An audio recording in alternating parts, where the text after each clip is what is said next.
નમસ્કાર વિદ્યાર્થી મિત્રો, હું રમેશ વાગડિયા આપ સૌનું સ્વાગત કરું છું આજના લેક્ચરમાં. આજનું લેક્ચર આપણું જે રનિંગ ચેપ્ટર છે, જે ધોરણ 12નું 5મું ચેપ્ટર છે, આનુવંશિકતા અને ભિન્નતાના સિદ્ધાંતો, એનો 11મો લેક્ચર છે. આ ચેપ્ટરના ખૂબ જ અગત્યના એવા 10 લેક્ચર આપણે અગાઉ જોઈ ગયા છીએ. વચ્ચે એક બુસ્ટર લેક્ચર પણ આપણે મૂક્યો હતો. તો ઘણી બધી અગત્યની બાબતો છે એ અગાઉના 10 લેક્ચરની અંદર આ ચેપ્ટરની આપણે જોઈ ગયા છીએ.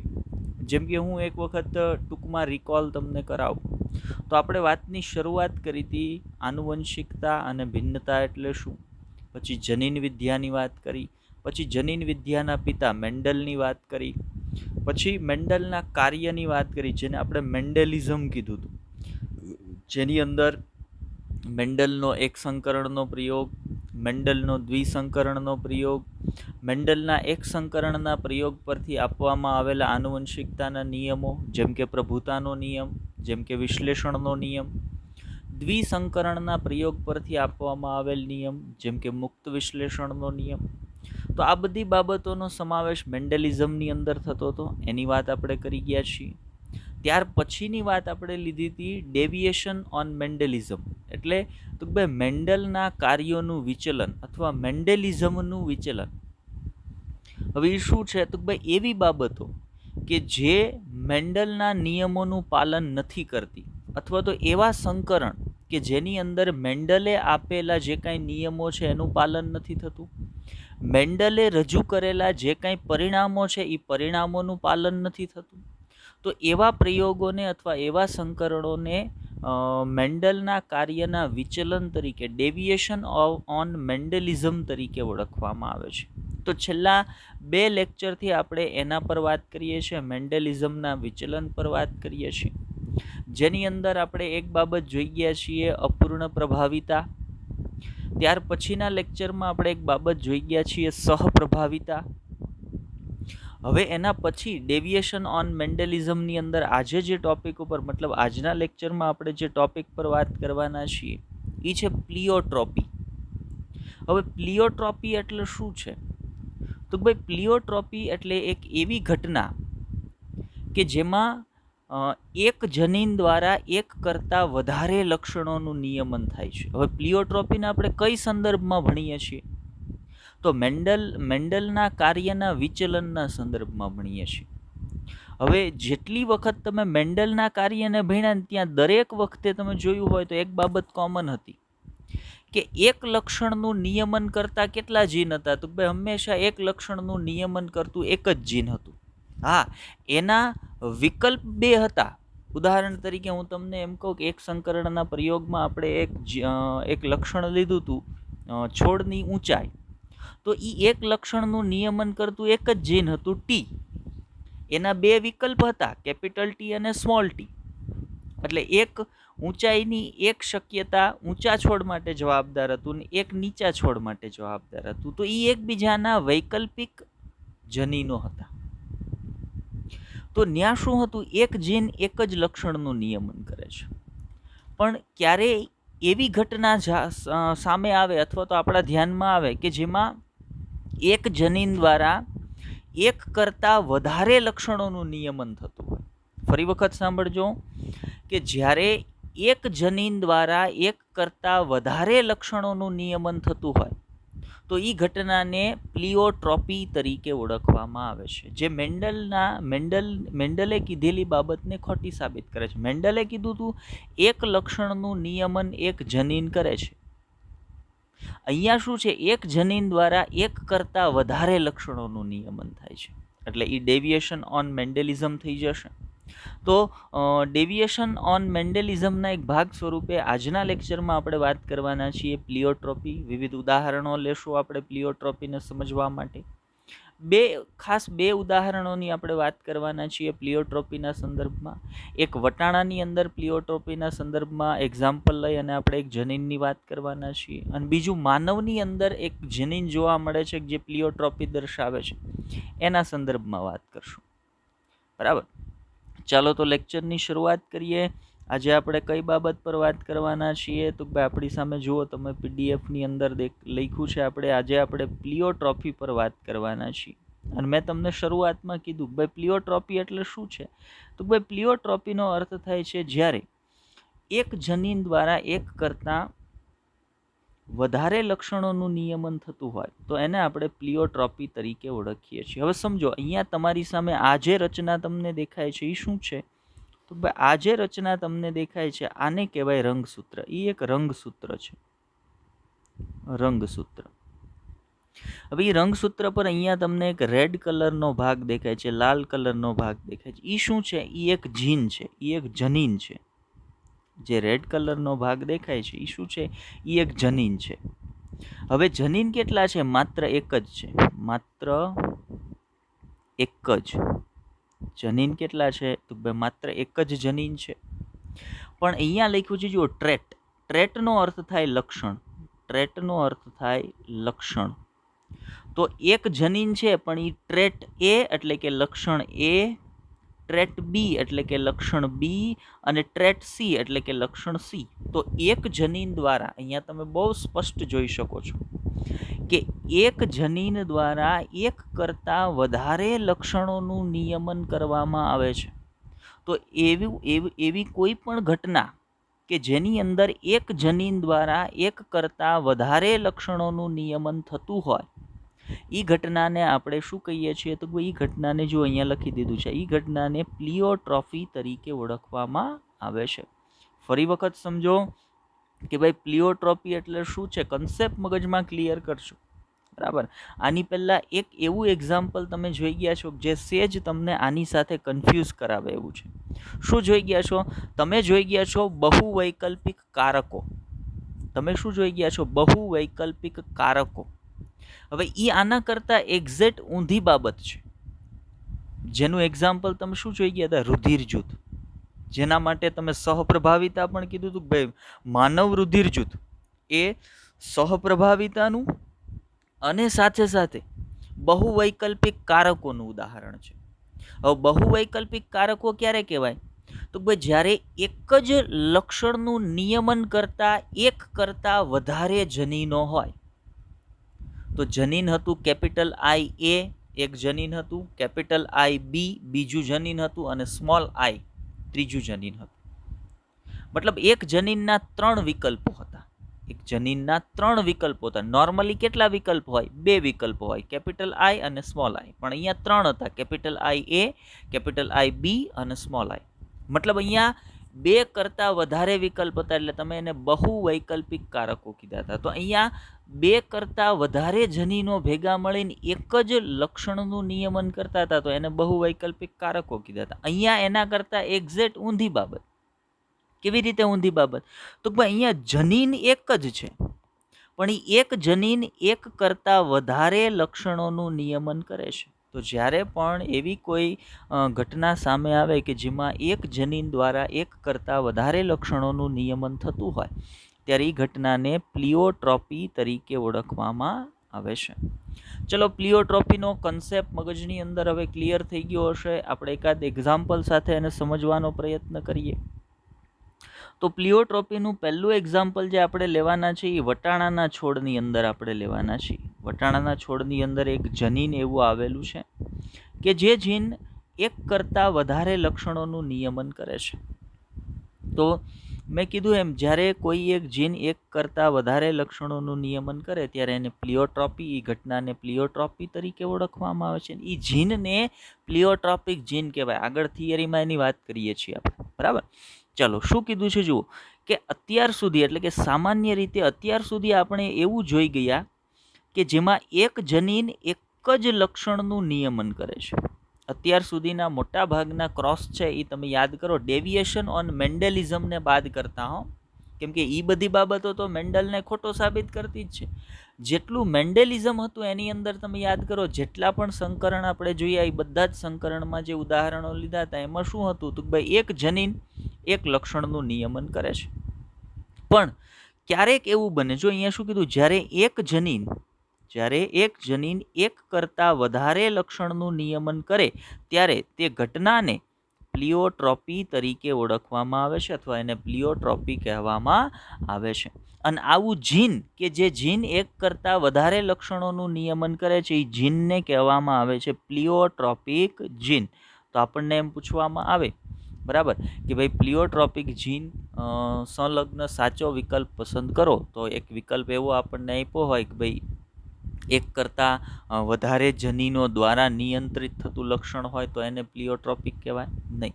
અથવા એમ કીધું હોય કે જ્યારે કોઈ એક જનીન એક કરતાં વધારે લક્ષણોનું નિયમન કરે છે તો એને પ્લિયોટ્રોપિક જીન કહેવાય. તો આપણને ખબર હોવી જોઈએ આપણો સાચો જવાબ શું થાય, તો ભાઈ જ્યારે એક જ જીન એક કરતાં વધારે લક્ષણોનું નિયમન કરતું હોય તો એ આપણો સાચો જવાબ થઈ જશે, એને પ્લિયોટ્રોપિક જીન કહેવાય.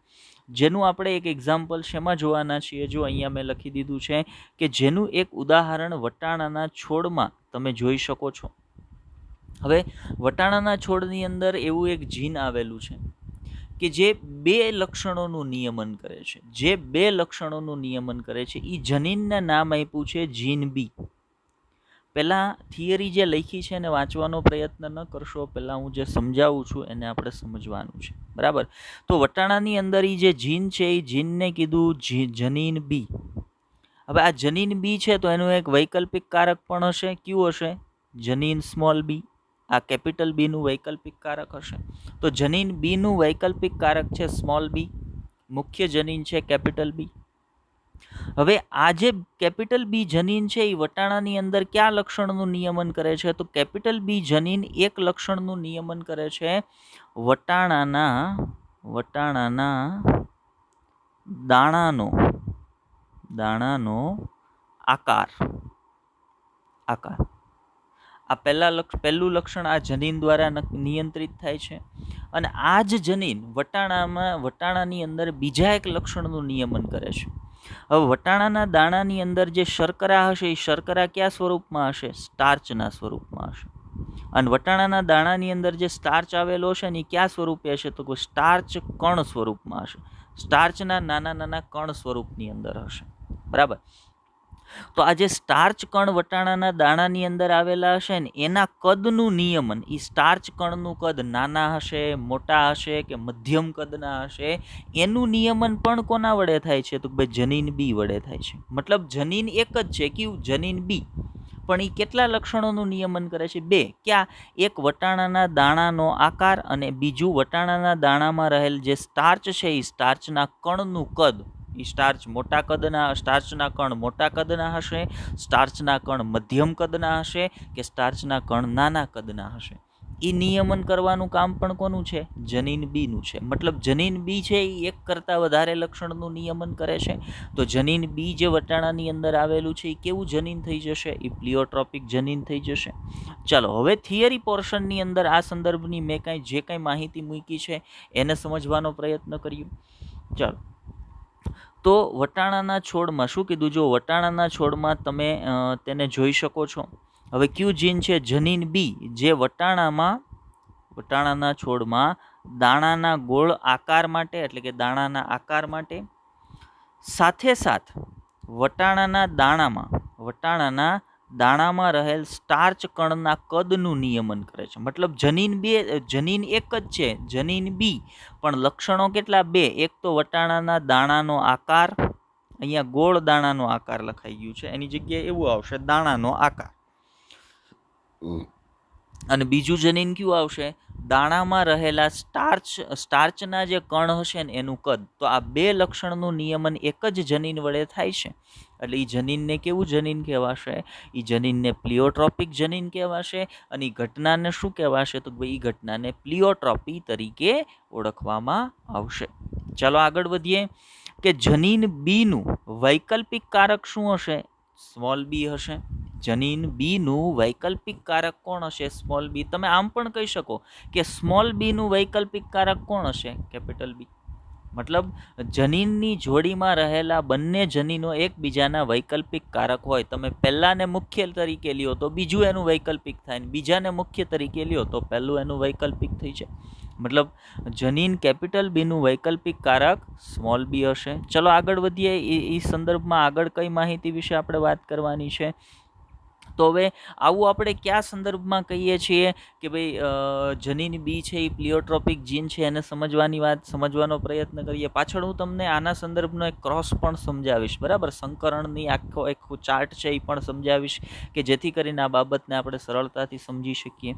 આજના લેક્ચરમાં આપણે થિયરી પોર્શનને પહેલાં લઈ લીધો છે, એનો ચાર્ટ છે ને આપણે પાછળથી ભણીશું, બરાબર?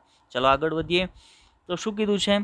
આવા જનીન જે બે લક્ષણોનું નિયમન કરે તેમાંથી કોઈ એક માટે પોતે પ્રભાવી હોય, જેમ કે વટાણાના દાણાનો આકાર, અને બીજા માટે અપૂર્ણ પ્રભાવી હોય, એટલે સ્ટાર્ચના કણનું કદ. જો જનીન એક જ છે, આ મુદ્દો છે ને થોડો કન્ફ્યુઝ કરે એવો છે, એટલે ધ્યાન આપો. હું જે સમજાવું છું એ બાબત પર આપણે શું કહીએ છીએ, જો જનીન કયું છે? જનીન છે કેપિટલ બી, અથવા તો જનીન છે બી. હવે આ એક જ જનીન છે ને બે લક્ષણોનું નિયમન કરે છે. તો એ જે બે લક્ષણોનું નિયમન કરે છે ને એમાં કોઈ એક લક્ષણ માટે પોતે પ્રભાવી હોઈ શકે, અને બીજા લક્ષણ માટે પ્રભાવી જ હોય એવું જરૂરી નથી. બીજા લક્ષણ માટે પોતે અપૂર્ણ પ્રભાવી પણ હોઈ શકે. અપૂર્ણ પ્રભાવી. હવે શું કામ આપણે આવું કીધું છે ને આગળ ક્લિયર થશે, બરાબર? પણ અત્યારે મગજમાં આ એક મુદ્દો ફિટ કરી લેવાનો છે કે જ્યારે કોઈ એક જનીન એક કરતાં વધારે લક્ષણોનું નિયમન કરતા હોય ત્યારે એ જનીન છે એ કોઈ એક લક્ષણ માટે પ્રભાવી પણ હોઈ શકે અને બીજા લક્ષણ માટે અપૂર્ણ પ્રભાવી હોઈ શકે છે. ચલો આગળ વાત કરીએ. એ કયા સંદર્ભમાં આપણે કહીએ છીએ, એવું શું કામ કહીએ છીએ? તો જુઓ, સમયુગ્મી સ્થિતિ કોની? જનીન બીની. કયા સ્વરૂપમાં? કેપિટલ બી સ્વરૂપમાં. કે સમયુગ્મી સ્થિતિમાં કેપિટલ બી જનીન વટાણાના દાણાને ગોળ આકારના બનાવે છે. વટાણાના દાણા જ્યારે જનીન કેપિટલ બી સમયુગ્મી સ્થિતિમાં હશે ત્યારે વટાણાના દાણા કેવા હશે? તો ભાઈ એ ગોળ આકારના હશે. એનું બીજું સ્વરૂપ શું હોય? ખરબચડા આકારના. તો એ ખરબચડા આકારના ક્યારે બને? તો ભાઈ જ્યારે કેપિટલ બીના સ્થાને કોણ હોય? સ્મોલ બી આવી જાય એટલે વટાણાના દાણા કેવા થઈ જશે? ખરબચડા આકારના થઈ જશે. ફરી વખત કહું છું કે જ્યારે જનીન છે એ પોતાની સમયુગ્મી સ્થિતિમાં એટલે કે કેપિટલ બી સ્થિતિમાં હોય ત્યારે વટાણાના દાણાનો આકાર કેવો હશે? તો ભાઈ ગોળ આકાર હશે. ગોળાકાર બનાવશે, દાણાને બનાવે છે, અને તેમાં રહેલા સ્ટાર્ચ કણો મોટા કદના બને છે. હવે માનો સમયુગ્મી સ્થિતિમાં એટલે કેપિટલ બી સ્થિતિ છે તો આ બી જીન છે એ બે લક્ષણનું નિયમન કરે છે. તો એક લક્ષણ તરીકે કેપિટલ બી સમયુગ્મી સ્થિતિમાં શું બનાવશે? તો ભાઈ એક લક્ષણ તરીકે પોતે બનાવશે વટાણાના દાણાનો ગોળ આકાર, અને બીજું લક્ષણ માટે તો ભાઈ બીજા લક્ષણમાં એની અંદર જે સ્ટાર્ચના કણ છે એ સ્ટાર્ચના કણનું કદ કેવું બનાવશે? ખૂબ મોટું બનાવશે. હવે માનો બીજી સ્થિતિ તમે વિચારો કે આ જ જનીન પોતાની વિષમયુગ્મી સ્થિતિ એટલે એમાં એક કેપિટલ બી છે ને એક સ્મોલ બી છે. વિષમયુગ્મી સ્થિતિમાં હોય ત્યારે દાણાનો આકાર તો ગોળનો ગોળ જ રહેશે. સમજો, દાણાનો આકાર ગોળ જ રહેશે, ગોળ જ બનાવશે, પરંતુ દાણામાં રહેલા સ્ટાર્ચના કણ મધ્યમ કદના બને છે. દાણામાં રહેલા સ્ટાર્ચના કણ મધ્યમ કદના બને છે. શું કામ આવું થાય છે? વિચારો કે એક છે કેપિટલ બી અને બીજું છે સ્મોલ બી. હવે માનો આ કેપિટલ બી છે ને એ પ્રભાવી જનીન છે એટલે આપણે એમ કહીએ કે એના દ્વારા શું બન્યું? તો ભાઈ એના દ્વારા બની ગયું છે દાણાનો આકાર છે એ ગોળાકાર બની ગયો છે. અને બીજું છે સ્મોલ બી કેવું છે? પ્રચ્છન્ન જનીન છે. હવે તમે થોડીક વાર માટે એવું વિચારી લ્યો કે આમાંથી કોઈ એક પણ સંપૂર્ણપણે પ્રભાવી નથી, કોઈ એક સંપૂર્ણપણે પ્રચ્છન્ન નથી. મતલબ બંને અપૂર્ણ પ્રભાવી છે. બંને કેવા છે? અપૂર્ણ પ્રભાવી છે. તો જો કેપિટલ બી સમયુગ્મી સ્થિતિ હોય તો સ્ટાર્ચના જે કણ છે એનું કદ મોટું થાય. સ્મોલ બી સમયુગ્મી સ્થિતિ હોય તો સ્ટાર્ચના જે કણ છે એનું કદ નાનું થાય. તો એક કેપિટલ બી અને એક સ્મોલ બી હોય તો ન તો સંપૂર્ણપણે મોટા કદના બને, ન તો સંપૂર્ણપણે નાના કદના બને. એટલે એ કેવા બની ગયા? તો ભાઈ મધ્યમ કદના બની ગયા. હવે ઉપરનો મુદ્દો હતો ને એને જુઓ કે એ જનીન કોઈ એક સ્થિતિ માટે કેવું હોય? અપૂર્ણ પ્રભાવી પણ હોઈ શકે. એટલે સ્ટાર્ચના કણ મધ્યમ કદના બન્યા, મતલબ એ જનીન કેવું છે? તો ભાઈ અપૂર્ણ પ્રભાવી બને છે સ્ટાર્ચના કણના કદ માટે. ચલો આગળ જઈએ. જો મેં હમણાં જે સમયુગ્મી સ્થિતિ સ્મોલ બીની વાત કરીને એનો મુદ્દો લખ્યો છે કે જો સમયુગ્મી સ્થિતિમાં એટલે કે સ્મોલ બી જનીન દાણાનો આકાર કેવો બનાવશે? ખરબચડો બનાવી નાખશે. કેપિટલ બી દાણાનો આકાર ગોળ બનાવશે. જનીનની જોડીમાં માત્ર એક કેપિટલ બી હશે તોય દાણાનો આકાર ગોળ જ થશે. પણ જનીનની જોડીમાં એક પણ કેપિટલ બી નહીં હોય, બંને સ્મોલ બી હશે, ત્યારે વટાણાના દાણાનો આકાર કેવો થઈ જશે? ખરબચડો થઈ જશે. અને સ્મોલ બી હશે ત્યારે સ્ટાર્ચના કણનું કદ કેવું થઈ જશે? તો ભાઈ એકદમ નાના બની જશે, એકદમ નાના બનાવી નાખે છે. અહીંયા જો શું લખ્યું? સ્ટાર્ચના નાના કદ બનાવી નાખે છે. હમણાં ક્રોસ સમજાવીશ ત્યારે ફરી વખત સમજાવીશ, બરાબર? મતલબ અત્યારે તમે એવું મગજમાં ક્લિયર કરો કે એક જનીન છે કેપિટલ બી. એ કેપિટલ બીની 3 સ્થિતિ સમજો. 3 સ્થિતિ કઈ? એકમાં કેપિટલ બી, એકમાં કેપિટલ બી સ્મોલ બી, ને એકમાં સ્મોલ બી.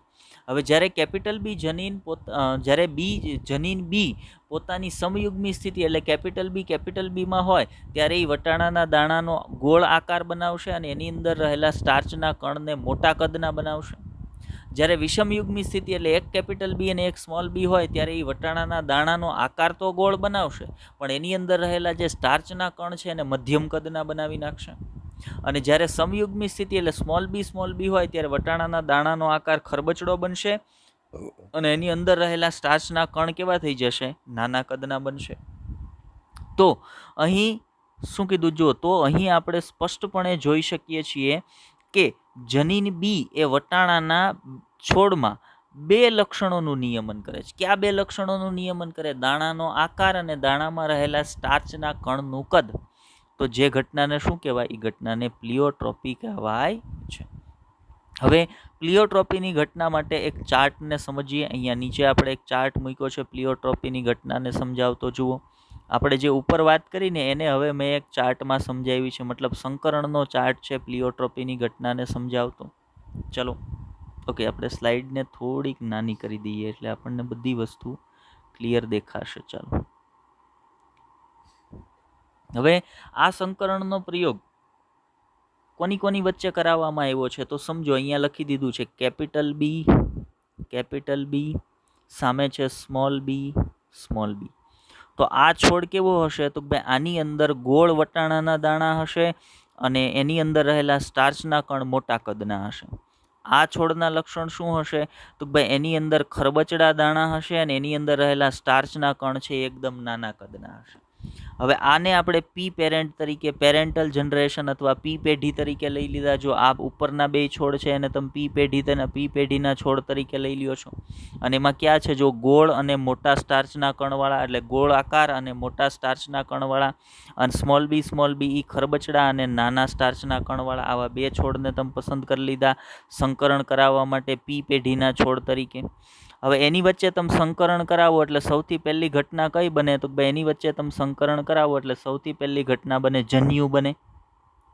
તો કેપિટલ બી છોડ છે એમાંથી જે જન્યુ બનશે એ બધા જ જન્યુ કેપિટલ બી પ્રકારના હશે. અને સ્મોલ બી છોડની અંદરથી જેટલા જન્યુ બનશે એ બધા સ્મોલ બી પ્રકારના જન્યુ હશે. તો એની અંદરથી જે જન્યુ બને એ જન્યુનું જોડાણ થાય એટલે F1 પેઢી બને. હવે F1 પેઢીના તમામ છોડ કેવા હશે? તો ભાઈ F1 પેઢીના તમામ છોડનું જનીન પ્રકાર હશે કેપિટલ બી, સ્મોલ બી. તો જો અહીંયા લખી દીધું છે F1 પેઢીના તમામ છોડ કેવા બન્યા છે? Capital B, small B. હવે F1 પેઢીના તમામ છોડ જે કેપિટલ બી, સ્મોલ બી પ્રકારનું જનીન બંધારણ ધરાવે છે, કેપિટલ બી, સ્મોલ બી પ્રકારનું જનીન બંધારણ ધરાવે છે, એ વટાણાના દાણાનો અભ્યાસ કરવામાં આવ્યો તો ખબર પડી કે દાણા છે એ ગોળ આકારના તો હતા જ, પણ એની અંદર જે સ્ટાર્ચના કણ હતા ને એ મધ્યમ કદના બની ગયા હતા. હવે એ બાબતને સમજવાનો પ્રયત્ન કરીએ. એ મધ્યમ કદના શું કામ બની ગયા? તો જુઓ, અહીંયા કેપિટલ બી દાણાને કેવા બનાવે? કેપિટલ બી સ્ટાર્ચના કણને કેવા બનાવે છે? મોટા કદના. સ્મોલ બી સ્ટાર્ચના કણને કેવા બનાવે છે? નાના કદના. હવે માનો 2 સ્મોલ બી હતા તો સ્ટાર્ચના કણ નાના કદના થતા હતા, 2 કેપિટલ બી હતા તો સ્ટાર્ચના કણ મોટા કદના થતા. તો એક કેપિટલ બી અને એક સ્મોલ બી છે, તો અહીંયા જો કેપિટલ બીને તમે પ્રભાવી ગણો, કયા લક્ષણ માટે વાત કરું? સ્ટાર્ચના કણના કદના લક્ષણ માટે. તો તમે કેપિટલ બીન પ્રભાવી ગણો તો અહીંયા દાણાની અંદર સ્ટાર્ચના કણ મોટા કદના થવા જોઈએ, પણ એવું ન થયું. અહીંયા સ્ટાર્ચના કણનું કદ છે એ સંપૂર્ણપણે મોટા પણ નથી અને સંપૂર્ણપણે નાના નથી, એટલે કેવા થઈ ગયા? એ મધ્યમ કદના થઈ ગયા. તો મતલબ અહીંયા તમે એમ કહી શકો કેપિટલ બી અને સ્મોલ બી બંને કેવા છે? અપૂર્ણ પ્રભાવી છે. અને એ બંને અપૂર્ણ પ્રભાવી હોવાના કારણે સ્ટાર્ચના કદનું કણ F1 પેઢીના છોડમાં કેવું થઈ ગયું? મધ્યમ થઈ ગયું. એટલે મધ્યમ કદના સ્ટાર્ચના કણ મળે છે. હવે કેપિટલ બી દરેક જોડીમાં એક એક કેપિટલ બી છે.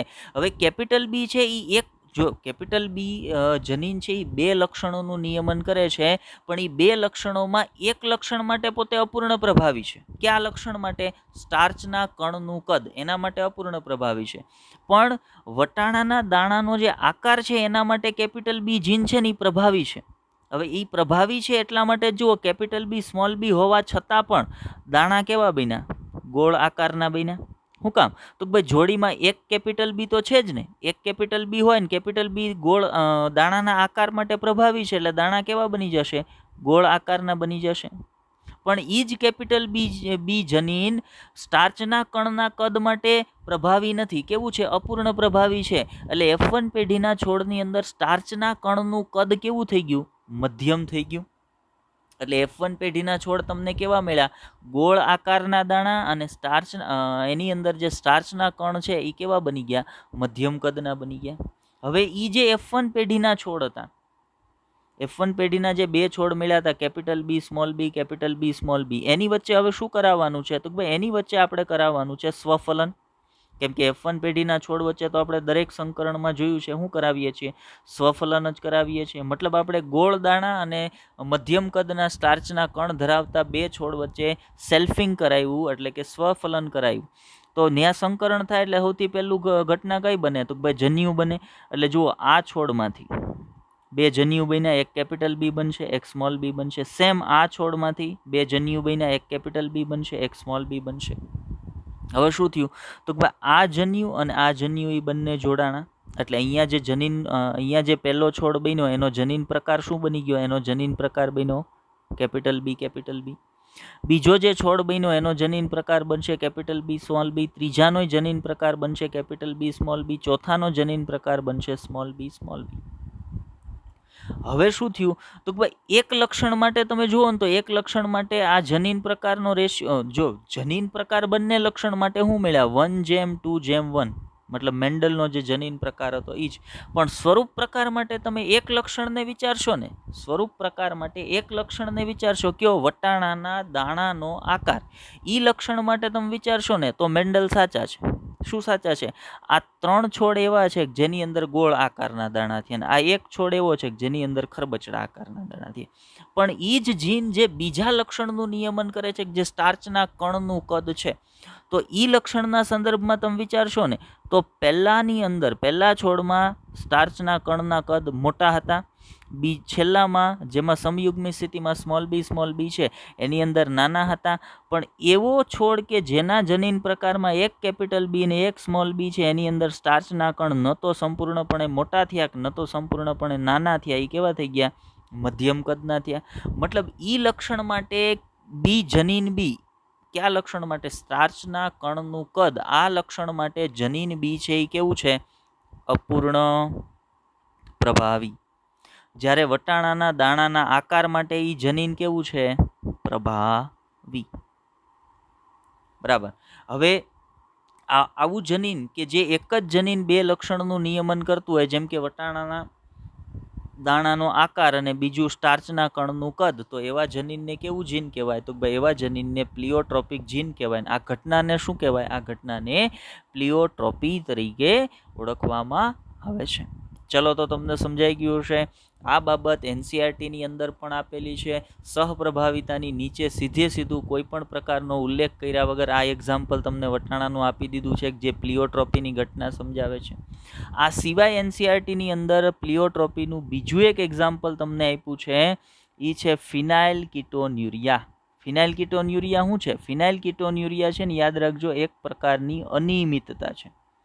ફિનાઇલ કીટોન્યુરિયા શું છે? ફિનાઇલ કીટોન્યુરિયા એક પ્રકારની અનિયમિતતા છે. અનિયમિતતા એટલે એક પ્રકારનો રોગ. બરાબર. અનિયમિતતા માટે આપણે બીજો શબ્દ શું વાપરીએ? એક પ્રકારનો રોગ. હવે ફિનાઇલ કીટોન્યુરિયા એટલે ખરેખર શું છે? તો ભાઈ ફિનાઇલ કીટોન્યુરિયા એટલે એવી કન્ડિશન, પહેલાં ધ્યાનથી સમજી લ્યો, પછી આપણે થિયરિટિકલ પોર્શનની વાત પણ કરશું કે ભાઈ ફિનાઇલ કીટોન્યુરિયા એટલે એવો રોગ કે જેમાં વ્યક્તિના શરીરની અંદર ફિનાઇલ એલેનિન એટલે શું છે? ફિનાઇલ એલેનિન એક પ્રકારનું એમિનો એસિડ છે. ફિનાઇલ એલેનિન એક પ્રકારનું એમિનો એસિડ છે. એમિનો એસિડને આપણે ક્યાં ભણી ગયા હોય? જૈવિક અણુ, આપણે જે પાઠ ભણ્યા હોય એમાં આપણે એમિનો એસિડને ભણી ગયા હોય કે એમિનો એસિડ શું છે? પ્રોટીનનો બંધારણીય એકમ, પ્રોટીનનો રચનાત્મક અને ક્રિયાત્મક એકમ કોણ છે? એમિનો એસિડ છે.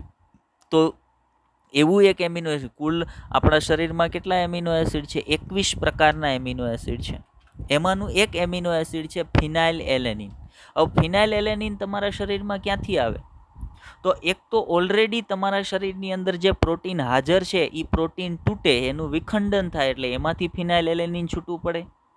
અથવા તમે ડેઈલી જે ખોરાક લ્યો છો, આપણે ડેઈલી જે ખોરાક ખાઈએ છીએ એ ખોરાકની અંદર શું હોય? તો એમાં કાં તો કાર્બોદિત હોય, કાં તો ચરબી હોય, કાં તો પ્રોટીન હોય, અથવા ત્રણે ત્રણ ઘટક થોડા થોડા પ્રમાણમાં હોય. તો તમે જે પ્રોટીનયુક્ત ખોરાક ખાઓ છો એ ખોરાક તમારા પાચન તંત્રમાં જાય, ત્યાં એનું પાચન થાય ને એ પ્રોટીનને એમિનો એસિડમાં કન્વર્ટ કરવામાં આવે. એ પ્રોટીનને શેમાં કન્વર્ટ કરી નાખવામાં આવે? એમિનો એસિડમાં. અને એમિનો એસિડને પાચન તંત્રમાંથી અથવા આપણી પાચન નળીમાંથી શોષી, જેને અભિશોષણની ઘટના કહેવાય, આપણે પાચન તંત્ર વખતે એની વાત કરી છે. તો અભિશોષણની પ્રક્રિયા દ્વારા પાચન નળીની અંદર જે એમિનો એસિડ તૈયાર થયા હોય ને એને શરીરમાં લઈ લેવામાં આવે, એટલે રુધિરમાં લઈ લેવામાં આવે. હવે રુધિરમાં ફિનાઇલ એલેનિન આવી ગયું, તો એ ફિનાઇલ એલેનિન છે એ રુધિરમાં આવ્યા પછી બીજા કાર્ય માટે વપરાઈ જવું જોઈએ. કયા કાર્ય માટે? તો ભાઈ બીજા પ્રોટીનના નિર્માણ માટે, અથવા એ ફિનાઇલ એલેનિનમાંથી બીજો એક અગત્યનો ઘટક બને. કયો ઘટક બને? યાદ રાખજો, ફિનાઇલ એલેનિનમાંથી બને, હમણાં આપણે જ્યારે વાત કરશું કમ્પ્લીટ ત્યારે તો હું એની વાત કરીશ જ, પણ અત્યારે મારે યાદ રાખવાનું છે કે ફિનાઇલ એલેનિનમાંથી શું બનવાનું છે? તો ભાઈ ફિનાઇલ એલેનિનમાંથી બનશે ટાયરોસિન. શું બનશે? ટાયરોસિન. બરાબર. અને આ ટાયરોસિનમાંથી શું બને? યાદ રાખજો, આ ટાયરોસિનમાંથી બે ઘટક બને. ક્યાં ક્યાં? એક તો બને એમાંથી ડોપામાઇન, અને એક એની અંદરથી બને મેલેનિન. ટાયરોસિનમાંથી શું બને? એક ડોપામાઇન બને અને એક મેલેનિન બને. હવે મેલેનિન શેના માટે જવાબદાર છે? મેલેનિન એક તો આપણા વાળના રંગ માટે, બીજો આપણો ચામડીનો રંગ જે છે એના માટે જવાબદાર હોય મેલેનિન. અને ડોપામાઇન શેના માટે જવાબદાર છે? ડોપામાઇન આપણા મગજની અંદર જે ઉર્મિવેગ, જે સંદેશાનું વહન થતું હોય ને એના માટે જવાબદાર છે. હવે માનો શું થાય? તો ભાઈ જ્યારે ફિનાઇલ એલેનિન તમારા શરીરમાં બને, પણ એ ફિનાઇલ એલેનિન ટાયરોસિનમાં ફેરવાય નહીં, મતલબ ટાયરોસિન બને જ નહીં.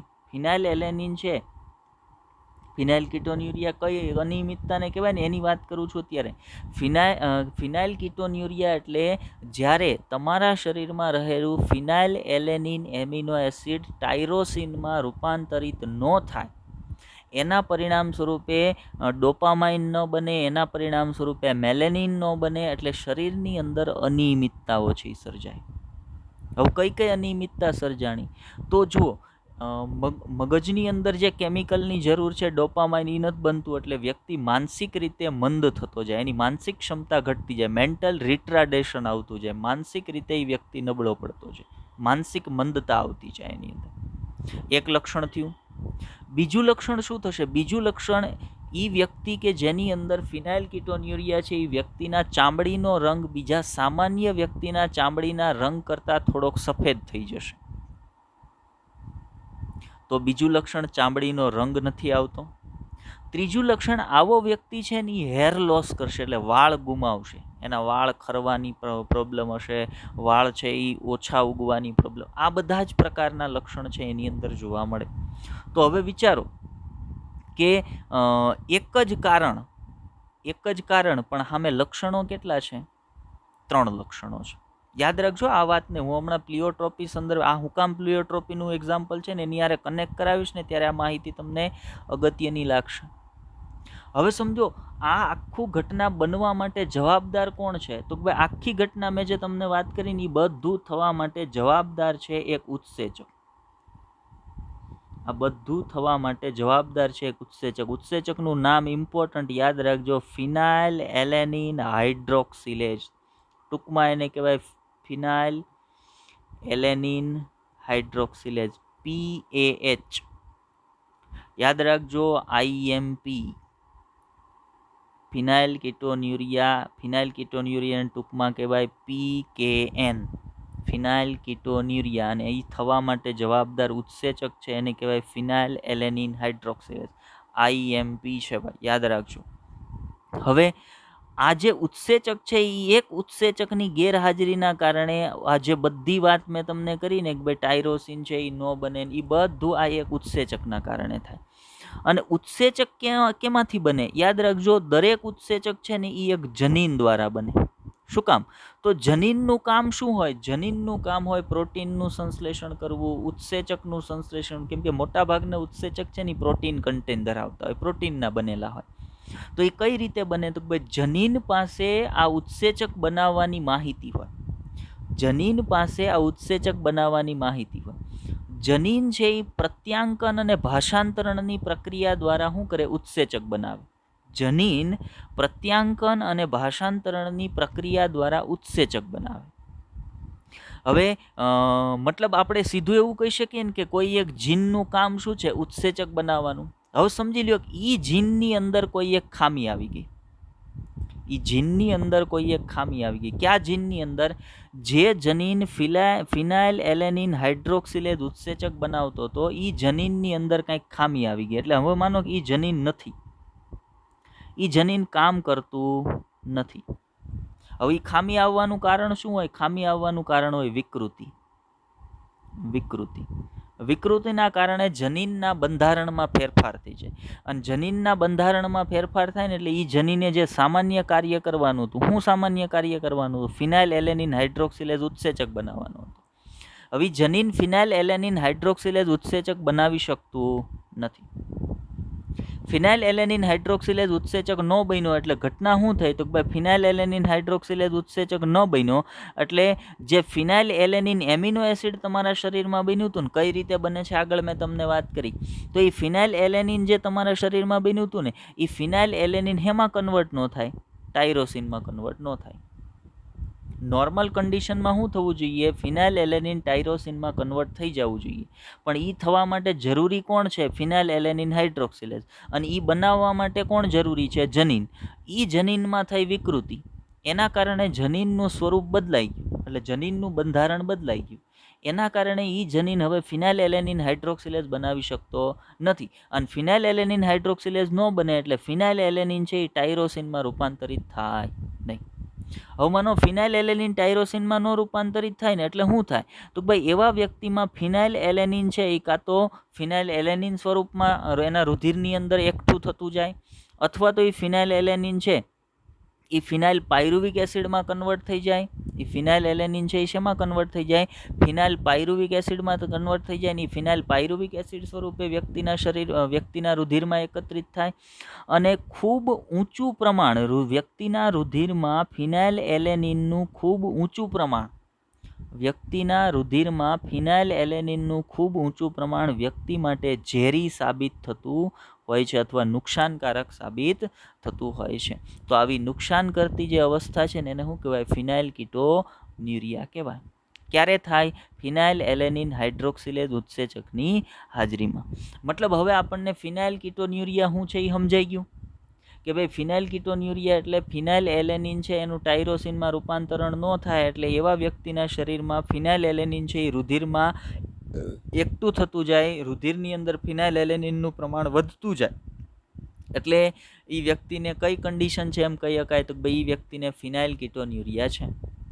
હવે માનો ફિનાઇલ કીટોન્યુરિયાથી લક્ષણ કેવા કેવા દેખાય? તો શરૂઆતમાં મેં તમને કીધું કે ફિનાઇલ કીટોન્યુરિયા હોય એ વ્યક્તિના શરીરમાં ટાયરોસિન ન બને, અને ટાયરોસિન ન બને એટલે ડોપામાઇન ન બને, મેલેનિન ન બને. ડોપામાઇન ન બને, મેલેનિન ન બને એટલે ડોપામાઇન છે એ ડોપામાઇનની ગેરહાજરીમાં વ્યક્તિ માનસિક રીતે મંદ થતો જાય. મેલેનિનની ગેરહાજરીમાં વ્યક્તિનો ચામડીનો રંગ છે એ સફેદ થતો જાય. વ્યક્તિના વાળ છે એનો રંગ સફેદ થતો જાય. વ્યક્તિ વાળ ગુમાવવાનું શરૂ કરી દે, વાળ ખરવાના શરૂ થઈ જાય. મતલબ કેટલા લક્ષણ છે? તો જો આ એક જનીનમાં ખામી આવવાના કારણે, આ એક જનીનમાં કયું જનીન ફિનાઇલ એલેનિન હાઇડ્રોક્સિલેઝ ઉત્સેચક બનાવતું જનીન, એમાં ખામી આવવાના કારણે માનસિક ક્ષમતાએ નબળી પડી, એટલે એક લક્ષણ થયું. શરીર ચામડીનો રંગ છે એ સફેદ થઈ ગયો, મતલબ બીજું લક્ષણ થયું આ જનીન દ્વારા નક્કી થતું. અને ત્રીજું, વાળ ગુમાવવાનું શરૂ કરી દીધું વ્યક્તિએ, તો ત્રીજું લક્ષણ થયું. તો એક જનીન કે જે ફિનાઇલ એલેનિન હાઇડ્રોક્સિલેઝ બનાવે છે કેટલા લક્ષણનું નિયમન કરે? માનસિક ક્ષમતાનું, ચામડીના રંગનું અને વાળનું. બરાબર. તો કેટલા લક્ષણનું નિયમન કરે છે? તો ભાઈ એક કરતાં વધારે. તો જ્યારે કોઈ એક જીન એક કરતાં વધારે લક્ષણોનું નિયમન કરતું હોય ત્યારે એવા જનીનને શું કહેવાય? એને પ્લિયોટ્રોપિક જીન કહેવાય. એને પ્લિયોટ્રોપિક જીન કહેવાય. અને એ જે ઘટના છે એ ઘટનાને શું કહેવાય? પ્લિયોટ્રોપી તરીકે ઓળખવામાં આવે. એટલા માટે આપણે એવું કહીએ છીએ કે ફિનાઇલ કીટોન્યુરિયા છે એ શેનું એક્ઝામ્પલ છે? તો ભાઈ પ્લિયોટ્રોપીનું એક્ઝામ્પલ છે. તો હવે આપણને સમજાઈ ગયું હશે શું કામ ફિનાઇલ કીટોન્યુરિયા પ્લિયોટ્રોપીનું એક્ઝામ્પલ છે. ચલો આગળ વાત કરીએ એ સંદર્ભમાં થિયરી પોર્શન પર જઈએ. મેં જે તમને સમજાવી બાબતોને હવે થિયરીમાં જોઈએ. તો પ્લિયોટ્રોપીનું બીજું એક ઉદાહરણ માનવમાં જોવા મળે છે. કયું છે? ફિનાઇલ કીટોન્યુરિયા અથવા PKN ફિનાઇલ કીટોન્યુરિયા. આ અનિયમિતતા ચયાપચયિક પથ સંદર્ભની છે. તો ચયાપચયિક પથ ચયાપચય એટલે વ્યક્તિના શરીરમાં ચાલતી રાસાયણિક પ્રક્રિયાઓને ચયાપચયની ક્રિયા કહેવાય. વ્યક્તિના શરીરમાં શું ચયાપચયિક પથ ચાલતો હતો? તો ચયાપચયિક પથ હતો તમે પ્રોટીનયુક્ત ખોરાક ખાઓ, એનું પાચન થાય, એમાંથી એમિનો એસિડનું શોષણ કરવામાં આવે, એમાંનું કોઈ એક એમિનો એસિડ ફિનાઇલ એલેનિન એને રૂપાંતરિત કરવામાં આવે ટાયરોસિનમાં, ટાયરોસિન રૂપાંતરિત થાય ડોપામાઇનમાં અને મેલેનિનની અંદર. અને ડોપામાઇન છે એ માનસિક ક્ષમતા માટે જવાબદાર છે, એટલે ન્યા મગજમાં કાર્યરત થઈ જાય. અને મેલેનિન છે એ મેલેનિન કણના સંશ્લેષણ માટે કાર્યરત થઈ જાય, જેથી કરીને ચામડીનો રંગ, વાળનો રંગ, આ બધા લક્ષણો છે એનું નિયમન થાય. તો આખો આ છે ને એક ચયાપચયિક પથ છે. હવે માનો ફિનાઇલ એલેનિન હાઇડ્રોક્સિલેઝ ન બન્યો એટલે ફિનાઇલ એલેનિનનું ટાયરોસિનમાં રૂપાંતરણ ન થયું, એટલે જે ખામી સર્જાણી કેમાં સર્જાણી? ચયાપચયિક પથમાં સર્જાણી. એટલે આ અનિયમિતતાને ચયાપચયિક પથ સંદર્ભની અનિયમિતતા કહેવાય. ઇમ્પોર્ટન્ટ વાત આવે છે, જુઓ, માનવમાં આ જે ફિનાઇલ એલેનિન હાઇડ્રોક્સિલેઝ ઉત્સેચક બનાવતું જે જનીન છે એ કેટલામાં નંબરના રંગસૂત્ર પર છે? 12મા નંબરના રંગસૂત્ર પર આવેલું હોય. આ જનીન એક ઉત્સેચકનું નિર્માણ કરે છે. એ ઉત્સેચકને કેવો ઉત્સેચક કહેવાય? PAH એટલે કે ફિનાઇલ એલેનિન હાઇડ્રોક્સિલેઝ ઉત્સેચક કહેવાય. આ ઉત્સેચક બનાવતા જનીનમાં વિકૃતિ થવાના કારણે જનીન ફિનાઇલ એલેનિન હાઇડ્રોક્સિલેઝ બનાવી શકતું નથી. આ ઉત્સેચકની ગેરહાજરીમાં માનવ શરીરમાં જે ફિનાઇલ એલેનિન એમિનો એસિડ હોય એ ટાયરોસિનમાં રૂપાંતરિત થતું નથી. ફિનાઇલ એલેનિન ટાયરોસિનમાં રૂપાંતરિત ન થાય એટલે ફિનાઇલ એલેનિન છે એ વ્યક્તિના રુધિરમાં એકત્રિત થતું જાય, ભેગું થતું જાય. ફિનાઇલ એલેનિન છે એ વ્યક્તિના રુધિરમાં એકત્રિત થતું જશે. હવે શું થશે જુઓ, તો ફિનાઇલ એલેનિન ઉત્સેચકની ગેરહાજરીમાં ફિનાઇલ પાયરુવિક એસિડમાં રૂપાંતરિત થાય છે, જે માનવ માટે નુકસાનકારક છે. NCERTની જ ભાષાનો આપણે પ્રયોગ કરીએ છીએ, NCERTની જ ભાષા વાપરીએ છીએ. આપણે જે આગળ વાત કરી એ NCERTની અંદર જે નથી અને આપણે જરૂરી છે એવી વાત પણ વચ્ચે કરી હતી. જો અહીંયા ટૂંકમાં કહી દીધું છે કે ફિનાઇલ પાયરુવિક એસિડમાં ફિનાઇલ એલેનિન છે એ ઉત્સેચક, કયો ઉત્સેચક? ફિનાઇલ એલેનિન હાઇડ્રોક્સિલેઝ ઉત્સેચકની ગેરહાજરીમાં ફિનાઇલ પાયરુવિક એસિડમાં રૂપાંતરિત થાય. આ ફિનાઇલ પાયરુવિક એસિડ માનવ માટે નુકસાનકારક છે. કઈ રીતે નુકસાનકારક છે? તો ભાઈ રુધિરમાં ભેગું થતું છે, અને રુધિરમાં ફિનાઇલ એલેનિનનું ઊંચું પ્રમાણ અથવા ફિનાઇલ પાયરુવિક એસિડનું ઊંચું પ્રમાણ છે એ તમારી માનસિક ક્ષમતાને અસર કરે, ચામડીના રંગને અસર કરે, હેર ગ્રોથને અસર કરે. આ બધા જ લક્ષણોને નુકસાનકારક અસર કરશે. અને એ નુકસાનકારક અસર ધરાવતી અનિયમિતતા એને જ શું કહેવાય? એને જ ફિનાઇલ કીટોન્યુરિયા તરીકે ઓળખવામાં આવે. ચલો આગળ વાત કરીએ. આ રોગ ફિનાઇલ કીટોન્યુરિયા કહેવાય છે, જેના લક્ષણો માનસિક મંદતા, અવર્ણતા એટલે કે આલ્બિનિઝમ અને શરીર પર વાળનો ઘટાડો, આ બધા જ લક્ષણ છે એ તમને શેમાં જોવા મળશે? ફિનાઇલ કીટોન્યુરિયામાં. હવે માનો કે આ બધા લક્ષણોને અસર થઈ, એનો અર્થ શું થયો? એનો અર્થ એવો થયો કે આ બધા લક્ષણો સામાન્ય હોવા માટે ઉત્સેચક જવાબદાર હતો ફિનાઇલ એલેનિન હાઇડ્રોક્સિલેઝ, અને એને બનાવતા જનીન કેટલા હતા? જનીન માત્ર હતું 1. મતલબ તમે એમ કહી શકો આ એક જનીન વડે આ 3 લક્ષણોનું નિયમન થતું હતું. એટલા માટે જનીનમાં ખામી આવી એટલે આ 3 લક્ષણોને અસર થઈ. તો આપણે એમ કહી શકીએ કે આ એક જનીન એક કરતાં વધારે લક્ષણોનું નિયમન કરે છે, તો આ જનીનને પ્લિયોટ્રોપિક જીન કહેવાય, અને એના દ્વારા દર્શાવવામાં આવતી ઘટનાને પ્લિયોટ્રોપી તરીકે ઓળખવામાં આવે. મતલબ આપણે સાબિતી આપી કે ભાઈ ફિનાઇલ કીટોન્યુરિયા એ પણ પ્લિયોટ્રોપીનું એક્ઝામ્પલ છે. આ સિવાય હજી માનવની અંદર ઘણા બધા પ્લિયોટ્રોપીના એક્ઝામ્પલ જોવા મળે. ક્યાં જોવા મળે? તો એક એક્ઝામ્પલ હજી આપણે અહીંયા લીધું છે. આ સિવાય પ્લિયોટ્રોપીનું બીજું એક ઉદાહરણ છે, રોગનું નામ છે સિસ્ટિક ફાઇબ્રોસિસ. આ રોગ પણ પ્લિયોટ્રોપીનું જ એક્ઝામ્પલ છે. આ રોગમાં શું થાય? આ રોગની ડિટેલમાં વાત આપણે નથી કરવી, પણ થોડું ઘણું આ રોગ વિશે મને ખબર હોવી જોઈએ, કેમ કે સિસ્ટિક ફાઇબ્રોસિસ વિશે પણ આ સંદર્ભમાં પૂછાય છે. તો સિસ્ટિક ફાઇબ્રોસિસ છે ને, એની અંદર થાય શરીરમાં જેટલી પણ નળીઓ હોય ને, સિસ્ટિક ફાઇબ્રોસિસ થવાનું કારણ છે એક જીન હોય જે 12મા નંબરના રંગસૂત્ર પર આવેલું હોય. 12મા નંબરના રંગસૂત્ર પર આવેલું હોય એ જીનને કહેવાય CF જીન, સિસ્ટિક ફાઇબ્રોસિસ જીન. એ જીનને કહેવાય CF જનીન, સિસ્ટિક ફાઇબ્રોસિસ જનીન. હવે આ સિસ્ટિક ફાઇબ્રોસિસ જનીનની અંદર ખામી આવવાના કારણે, કઈ રીતે ખામી આવે? તો આ જનીનમાં વિકૃતિ થઈ, ની વિકૃતિના કારણે આ જનીનમાં ખામી આવી. આ જનીનમાં ખામી આવવાના કારણે તમારા શરીરમાં જેટલી પણ નલિકાઓ હોય, આપણા શરીરમાં જેટલી પણ નલિકાઓ હોય, ઉદાહરણ તરીકે હું તમને કહું, આપણી શ્વાસ નળી છે, ત્યાર પછી યકૃત રસનું વહન કરાવતી યકૃત નલિકા છે, સ્વાદુપિંડનો જે સ્વાદુરસ છે એનું વહન કરાવતી સ્વાદુપિંડ નલિકા છે, અને બીજી તમારા શરીરમાં જેટલી નલિકાઓ આવેલી છે એ બધી નલિકાની દિવાલમાં એક ચેનલ આવેલી હોય. બધી નલિકાની દિવાલની રચનામાં એક ચેનલ આવેલી હોય. હવે જેવું CF જનીન છે ને, એની અંદર ખામી આવે ને, એટલે આ જે નલિકાની રચનામાં આ જે ચેનલ આવી હોય ને, એ ચેનલમાં પણ ખામી આવી જાય, અને એના કારણે આ નલિકાની અંદર શ્લેષ્મનો સ્ત્રાવ વધી જાય. શ્લેષ્મનો સ્ત્રાવ વધી જાય, અને શ્લેષ્મ છે ને આ નલિકામાં જેટલી પણ નલિકા તમારા શરીરની અંદર હશે ને, એ બધી નલિકામાં શ્લેષ્મ છે ને એકઠું થવા માંડે. હવે બીજી બધી નલિકામાં આની અસર ઓછી થાય છે, પણ ખાસ કરીને તમારી જે શ્વાસવાહિની છે ને, એની અંદર આ સિસ્ટિક ફાઇબ્રોસિસની અસર વધારે થાય. શું કામ? તો ભાઈ શ્વાસના વાહિનીની અંદર શ્લેષ્મ છે એ સતત એકત્રિત થવાના કારણે શ્વાસ નળીનો જે વ્યાસ હોય ને, એ વ્યાસ ઘટતો જાય, કેમ કે એમાં તો શ્લેષ્મ ભરાવા માંડ્યું છે. અને જેમ જેમ શ્વાસ નળીનો વ્યાસ ઘટતો જાય એમ તમને શ્વાસોશ્વાસમાં તકલીફ થતું જાય, અને એક સમય એવો આવે કે શ્વાસ નળી સંપૂર્ણપણે બ્લોક થઈ જાય અને વ્યક્તિનું મૃત્યુ થઈ જાય. હવે અહીંયા જુઓ, એક જ જનીન CF જીન, સિસ્ટિક ફાઇબ્રોસિસ જીન, એ તમારી શ્વાસ નળીને પણ અસર કરે છે, એ તમારી યકૃત નળીને પણ અસર કરે છે, એ તમારી સ્વાદુપિંડ નલિકાને પણ અસર કરે છે. મતલબ એક જ જીન એક કરતાં વધારે નલિકાની અંદર ફેરફારને પ્રેરે છે, મતલબ એક કરતાં વધારે લક્ષણોનું નિયમન કરે છે. એટલે સિસ્ટિક ફાઇબ્રોસિસ માટેનું જનીન છે એને પણ પ્લિયોટ્રોપિક જીન કહેવાય છે, અને સિસ્ટિક ફાઇબ્રોસિસની ઘટનાને પ્લિયોટ્રોપી તરીકે ઓળખવામાં આવશે. તો મતલબ પ્લિયોટ્રોપી સંદર્ભે આપણે 3 એક્ઝામ્પલોની વાત કરી. હવે જુઓ, એક શબ્દ મેં અહીંયા વાપર્યો તો અવર્ણતા. બરાબર, અવર્ણતાને બીજું કહેવાય આલ્બિનિઝમ. અવર્ણતા એટલે વ્યક્તિનો જે ચામડીનો રંગ હોય, કોઈ એક વ્યક્તિનો નોર્મલ ચામડીનો રંગ ન આવે.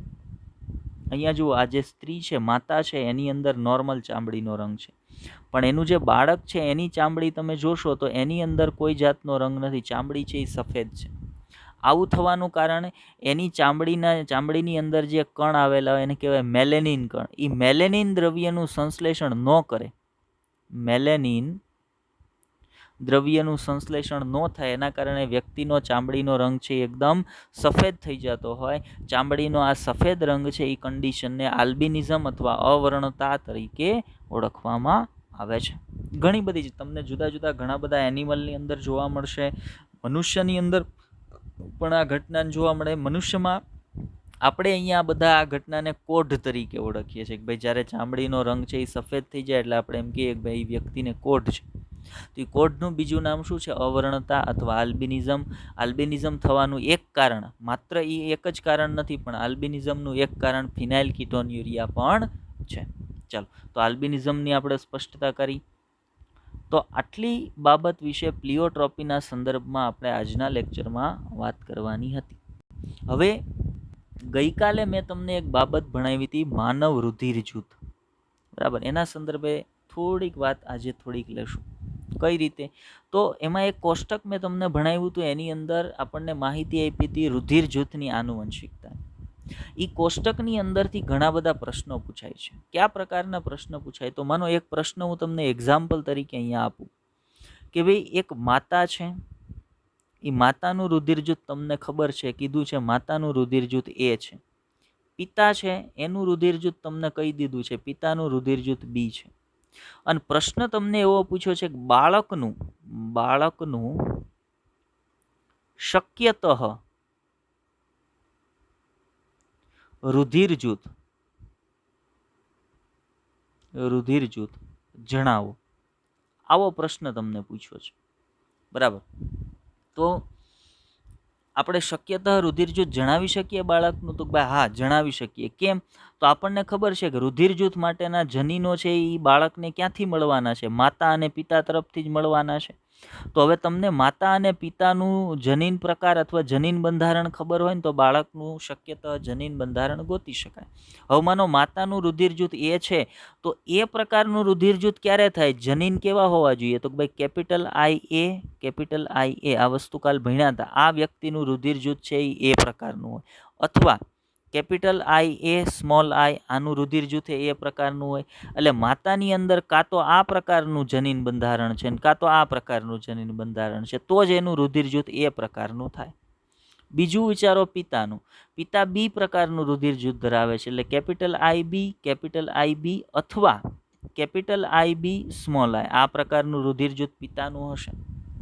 તો હવે જો માતાની અંદર જે જનીનની જોડી છે એમાંથી બાળકમાં કોઈ એક જ જીન આવશે, કેમ કે જન્યુમાં માતાની અંદર જે બે જીન છે એમાંથી કોઈ એક જ આવશે. એવી જ રીતે પિતાની અંદરથી એક જ જીન આવશે. તો તમે શક્યતા વિચારો કે એક વખત માતા તરફથી આવ્યું કેપિટલ આઈ એ અને પિતા તરફથી આવ્યો કેપિટલ આઈ બી, તો બાળકનું રુધિર જૂથ કેવું થયું? કેપિટલ આઈ એ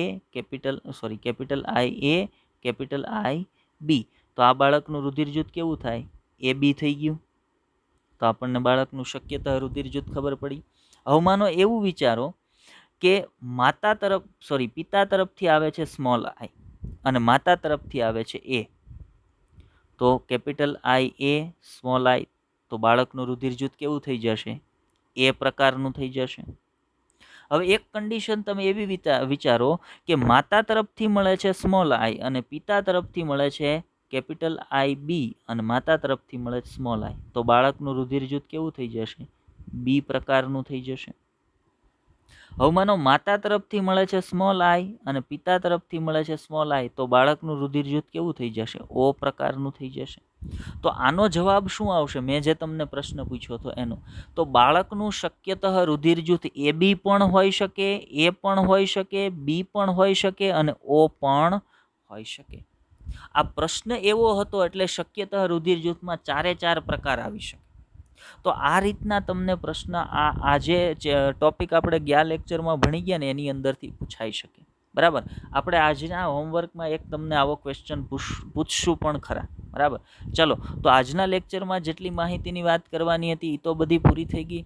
હવે આપણે તમને હોમવર્કના ક્વેશ્ચન આપી દઈએ. તો આજના હોમવર્કના ક્વેશ્ચનની અંદર તમારા ક્વેશ્ચન છે, પહેલો ક્વેશ્ચન સાંભળજો ધ્યાનથી, કે અપૂર્ણ પ્રભાવિતા, શું કહું છું? અપૂર્ણ પ્રભાવિતાનો અભ્યાસ કઈ વનસ્પતિમાં? અપૂર્ણ પ્રભાવિતાનો અભ્યાસ કઈ વનસ્પતિમાં? એ વનસ્પતિનું નામ આપવાનું છે. કઈ વનસ્પતિમાં થઈ શકે? આ તમારો પહેલો ક્વેશ્ચન છે. અપૂર્ણ પ્રભાવિતાનો અભ્યાસ કઈ વનસ્પતિમાં થઈ શકે? એના ઉદાહરણના નામ આપવાના છે તમારે. એક તમને ખબર હોય તો 1, 2 તમને ખબર હોય તો 2 એના નામ છે એ તમારે આપવાના છે. આ પહેલો ક્વેશ્ચન. બીજો ક્વેશ્ચન તમારો છે સહપ્રભાવિતાનું સૌથી સારું ઉદાહરણ કયું છે? સહપ્રભાવિતાનું ઉદાહરણ.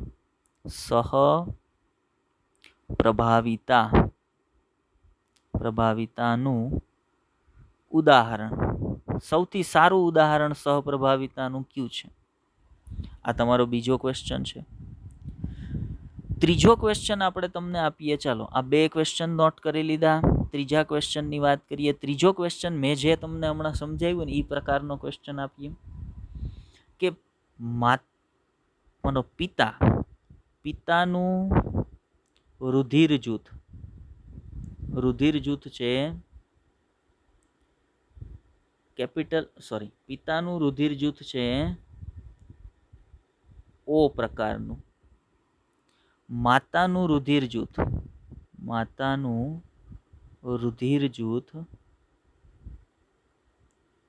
AB પ્રકારનું છે. AB પ્રકારનું. તો તમારે ગોતવાનું છે બાળકનું શક્યતઃ રુધિર જૂથ શું હશે? આ તમારે કહેવાનું છે. તો આ તમારો ત્રીજો ક્વેશ્ચન છે આજનો. તો 3 ક્વેશ્ચન આપણે તમને કરાવી દીધા, અથવા 3 ક્વેશ્ચન હોમવર્કની અંદર આપી દીધા. ચોથો ક્વેશ્ચન આપણે તમને આપીએ છીએ. ચોથો ક્વેશ્ચન તમારો છે રુધિર જૂથ નક્કી કરતું જનીન. સાંભળજો, રુધિર જૂથ નક્કી કરતું જનીન માનવમાં કયા રંગસૂત્ર પર આવેલ હોય છે? રુધિર જૂથ નક્કી કરતું જનીન માનવમાં કયા રંગસૂત્ર પર આવેલું હોય છે? તો આજના હોમવર્કના તમારા આ 4 ક્વેશ્ચન છે. બધાએ ફરજિયાત ક્વેશ્ચનનો આન્સર કોમેન્ટની અંદર આપવાનો છે. લેક્ચરને ધ્યાનથી જોજો, સમજવાનો પ્રયત્ન કરજો. ન સમજાતી બાબતોને બહુ સ્પષ્ટપણે કહું છું, કોમેન્ટની અંદર લખજો. આપણે ફરી એક વખત તમને સમજાવીશું. બાકી લેક્ચરને ધ્યાનથી જોજો. Best of luck.